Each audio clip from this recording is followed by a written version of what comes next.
শিশু দিবস এর তাৎপর্য ব্যাখ্যা করতে গেলে আপনি আজও পর্যন্ত শিশুদের সম্পর্কে কিছুই বুঝতে পারবেন না। তার একটাই কারণ, শিশুরা মাতৃগর্ভে থাকাকালীনই তারা যে ধরনের আচরণ করে থাকে, ঠিক ওই সমস্ত শিশুরা যখন ভূমিষ্ঠ হয় তখনও তাদের যে আচরণ সেটাও কিন্তু বোঝার উপায় থাকে না। শিশুরাই দেশের ভবিষ্যৎ।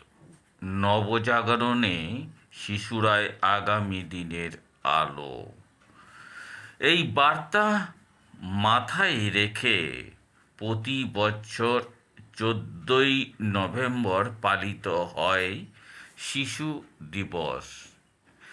কেন 14ই নভেম্বর শিশু দিবস পালিত হয় তার ব্যাখ্যা পাওয়া গিয়েছে।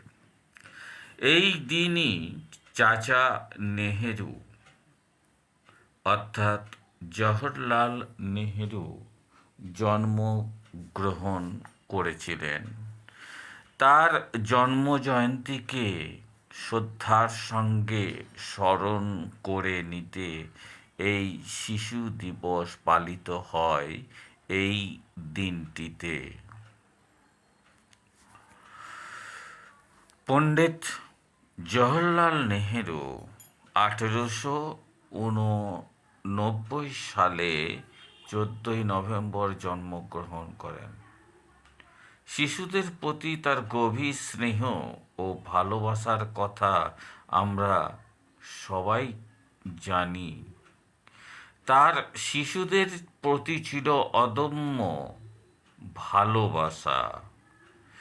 সেই কারণেই তিনি আজও অবধি শিশুদের কাছে এক পবিত্রতম মানুষ হিসাবেই চিহ্নিত। অনেক জায়গায় যেমন শিশু দিবস হিসাবে পালিত হয়, তেমনি অনেক রাজ্যে আজও বাল দিবস হিসাবেও পরিচিত হয়ে আছে।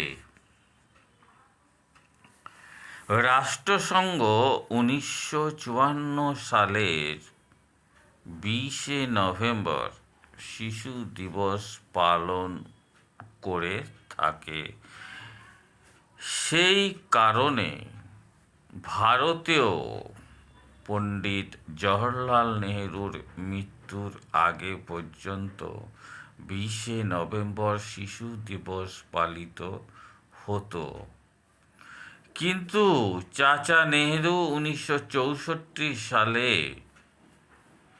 মৃত্যুর পর তাকে সম্মান জানানোর জন্য একটি বিল পাস করা হয়। সেখানে উল্লেখ রয়েছে, প্রতি বছর 14ই নভেম্বর তার জন্মবার্ষিকীতে শিশু দিবস পালন করা হবে। Bureau report.